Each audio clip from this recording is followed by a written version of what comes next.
நமஸ்காரம்.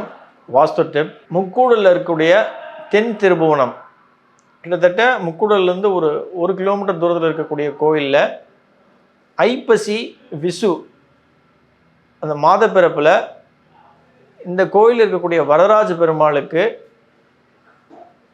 விபூதினாலேயும் அதே போல் ஈஸ்வரன் பெருமான் அவருக்கு துளசினாலேயும் அலங்காரம் அபிஷேகங்கள் நடைபெறும்.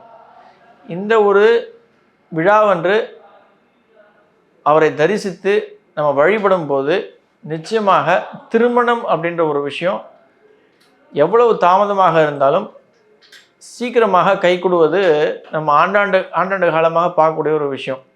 ஐப்பசி விசு அன்று மாதப்பிறப்பன்று ஈஸ்வரனுக்கு நடைபெறுகின்ற துளசி அலங்காரமும் வரதராஜ பெருமாளுக்கு நடைபெறுகின்ற அந்த விபூதி வில்வ இலை அலங்காரமும் நீங்கள் தரிசிப்பது அப்படின்றது வாழ்க்கையில் நிச்சயமாக பெரிய மாற்றங்களை ஏற்படுத்தி தரும். நன்றி.